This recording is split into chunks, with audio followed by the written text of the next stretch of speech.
பிலிப்பியர் 3வது அதிகாரம் 9-11 வசனம். நான் கிறிஸ்துவை ஆதாயப்படுத்திக் கொள்ளும்படிக்கும் நியாயப்பிரமாணத்தினால் வருகிற சுய நீதியை உடையவனாயிராமல் கிறிஸ்துவை பற்றும் விசுவாசத்தினால் வருகிறதும் விசுவாசம் மூலமாய் தேவனால் உண்டாயிருக்கிறதுமான நீதியை உடையவனாயிருந்து கிறிஸ்துவுக்குள் இருக்கிறேன் என்று காணப்படும்படிக்கும் இப்படி நான் அவரையும் அவருடைய உயிர்த்தெழுதலின் வல்லமையையும் அவருடைய பாடுகளின் ஐக்கியத்தையும் அறிகிறதற்கும் அவருடைய மரணத்திற்கு ஒப்பான மரணத்திற்கு உள்ளாகி எப்படியாயினும் நான் மரித்தோரிலிருந்து உயிரோடு எழுந்திருப்பதற்கு தகுதியாகும்படிக்கும் அவருக்காக எல்லாவற்றையும் நஷ்டமென்று விட்டேன், குப்பையுமாக எண்ணுகிறேன் அப்படின்னு அப்போஸ்தலனாகிய பவுல் சொல்றாரு.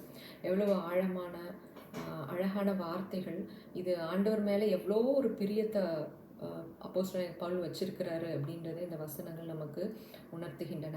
அவர் இந்த இடத்துல ஒரு 4 விஷயங்களை சொல்றாரு. எதற்காக இந்த 4 விஷயங்கள் என் வாழ்க்கையில உண்டாவதற்காக மற்ற எல்லாத்தையும் நான் குப்பையா நினைக்கிறேன், அதை நஷ்டம்னு சொல்றேன் அப்படின்றார். என்ன அப்படின்னு பார்த்தா, நான் கிறிஸ்துவை ஆதாயப்படுத்தி கொள்ளணும். 2வது நியாயப்பிரமாணத்தினால் உண்டான சுயநீதி எனக்கு வேண்டாம். கிறிஸ்துவின் மூலமாக அவர் சிலுவையில் நமக்கு வெளிப்படுத்திய அந்த நீதியின் மூலமாக தேவனுடைய நீதியை நான் உடையவனாக இருக்கணும். அடுத்தது சொல்றாரு, அவருடைய உயிர்த்தெழுந்த வல்லமையை நான் அறிந்து கொள்ளணும், அவருடைய பாடுகளின் ஐக்கியத்தை நான் புரிந்து கொள்ளணும்.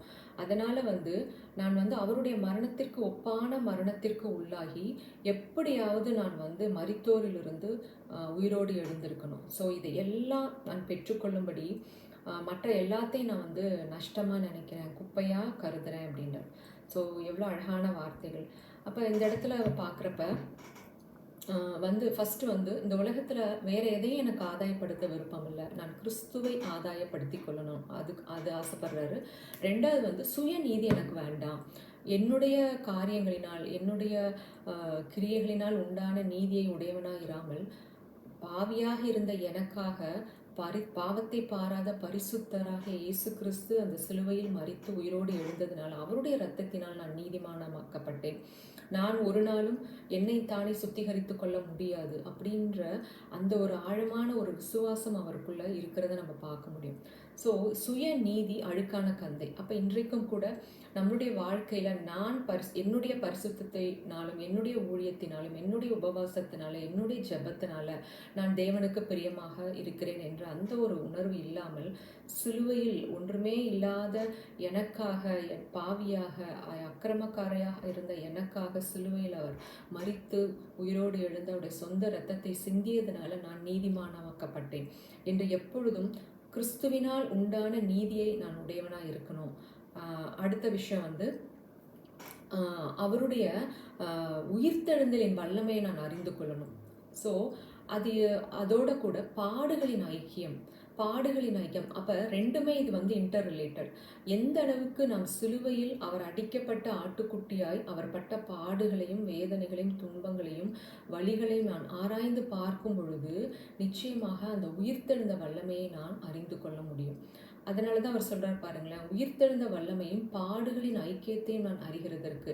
இப்போ நம்ம பாடுகளின் ஐக்கியம்னா இப்போ நம்ம வாழ்க்கையில் ஏற்படுகிற கஷ்டங்களை பாடுகளை நம்ம என்ன நினைக்கக்கூடாதுன்னா இது தேவன்கிட்டருந்து வருதுன்னு நினைக்கக்கூடாது. 2வது அதற்காக உட்காந்து அழுதுட்டு இல்லாமல் இன்னைக்கு நம்ம சரீரத்தில் ஒரு வியாதியோ வலியோ இருக்கும் பொழுது அவருடைய பாடுகளோடு சிலுவையின் பாடுகளோடு நாம் அதை ஒப்பிட்டு பார்க்கும் பொழுது அப்போ என்னுடைய சரீரத்தில் இந்த வியாதியினால் வருகிற வலிகளையும் வேதனைகளையும் அன்றைக்கு சிலுவையில் ஆண்டவர் அதை அனுபவித்தார். அவருடைய சரீரம் நொறுக்கப்பட்ட பொழுது, அடிக்கப்பட்ட பொழுது அந்த சரீரத்தில் உண்டான தழும்புகளை நான் பார்க்கும் பொழுது என்னுடைய சரீரத்தில் இந்த வியாதிகள் இருக்க முடியாது, அதை நான் எதிர்த்து நிற்கிறேன் அப்படின்றத நம்ம உணர முடியும். அப்போ அந்த சிலுவையில் அடிக்கப்பட்ட ஆட்டுக்குட்டியாக இயேசு தொங்கும் பொழுது ஒரு வசனம் சொல்லுது, ஏசாயாம், அவர் ஜீவனுள்ள தேசத்திலிருந்து அறுப்புண்டு போனார். அப்படின்னா அந்த சரீரத்தில் ரத்தத்தில் ஜீவன் இருக்குன்றாங்க. ஆனால் அவருடைய கடைசி சொட்டு ரத்தமும் எனக்காக இந்த பூமியில் சிந்தப்பட்டது.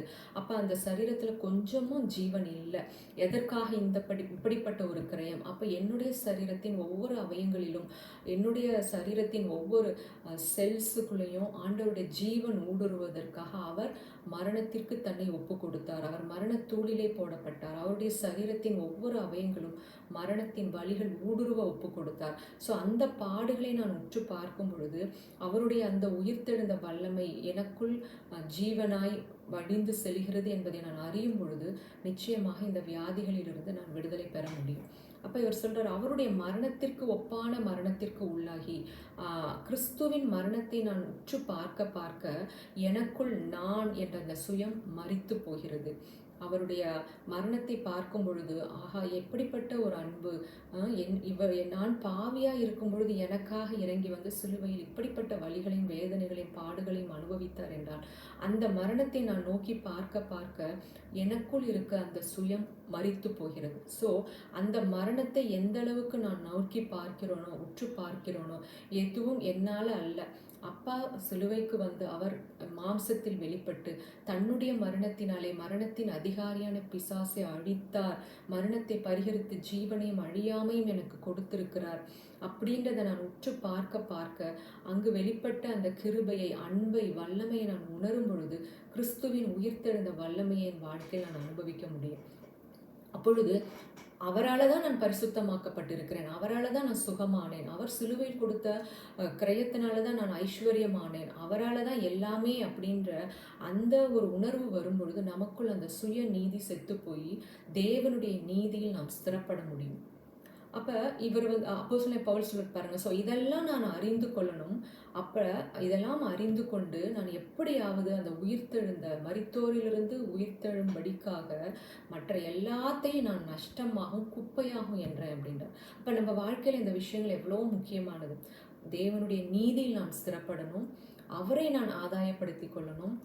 அடுத்தது வந்து அவருடைய பாடுகளின் ஐக்கியத்தை நான் அறிந்து கொள்ளணும், அவருடைய உயிர்த்தெழுந்த வல்லமையை நான் வந்து என் வாழ்க்கையில் அனுபவிக்கணும்.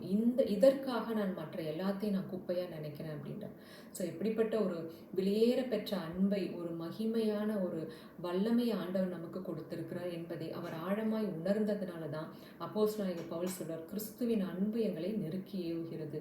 அந்த அன்பின் நிமித்தம் அவர் ஊழியம் செய்ததுனால தான் இந்த ஊழியம் உலகம் முழுவதும் கிறிஸ்துவை கொண்டு சென்றது. இன்றைக்கு கூட நாம் சிலுவையை உற்று பார்ப்பது எதற்காக அப்படின்னா, அவருடைய உயிர்த்தெழுந்த வல்லமையை நாம் அந்த அளவுக்கு நாம் பெற்றுக்கொள்ள முடியும், நம் வாழ்க்கையில் அனுபவிக்க முடியும். அதை நாம் வாழ்க்கையில் அனுபவிக்கும் பொழுது மற்றவர்களுக்கும் அதை நாம் வந்து கொண்டு செல்ல முடியும். அதனால தான் அப்போஸ்தலனாகிய பவுல் சொல்றாரு, என் ஆண்டவராக இயேசு கிறிஸ்துவை அறிகிற அறிவிற்கு ஈடாக மற்ற எல்லாவற்றையும் நான் குப்பையாக எண்ணுகிறேன் அப்படின்றார். அப்போ இன்றைக்கு நமக்கு தேவையான அறிவு ஒன்றே ஒன்று தான், பிதாவையும் ஆண்டவராக இயேசு கிறிஸ்துவையும் அறிவதுமே நித்திய ஜீவன் என்ற வார்த்தையின்படி நாம் அவரை ஆழமாக ஆராய்ந்து பார்த்து அறிந்து கொள்வோம். இந்த வசனங்களில் சொல்லப்பட்டது போல நான் கிறிஸ்துவை ஆதாயப்படுத்தி கொள்ளணும், அவருக்காக அவருடைய பாடுகளின் ஐக்கியத்தையும் அவருடைய உயிர்த்தெழுந்த வல்லமையை நான் உணரணும்.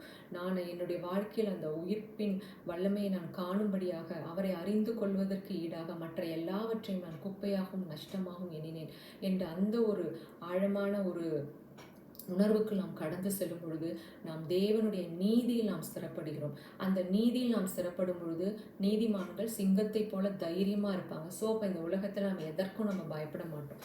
என்னுடைய சுய நீதியினால் நான் நீதிமான் என்ற உணர்வு வரும் பொழுது அது வந்து எனக்கு தைரியத்தை கொடுக்க முடியாது. ஆனால் சிலுவையில் சிந்தப்பட்ட இரத்தத்தினால் நான் தேவனுடைய நீதியை உடையவளாக இருக்கிறேன் என்ற அந்த அறிவுக்குள் நான் வளரும் பொழுது நான் வந்து தைரியமாக இருக்க முடியும்.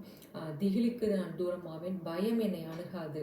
ஸோ நம்ம வாழ்க்கையில் பயம் இல்லாமல், திகில் இல்லாமல், கொடுமைக்கு தூரமாக இருக்கணும்னா தேவனுடைய நீதியில் நாம் ஸ்திரப்படும் பொழுது நிச்சயமாக நம்மளுடைய வாழ்க்கை மறுரூபத்தின் வாழ்க்கையாக இருக்கும். ஆமேன், ஆமேன்.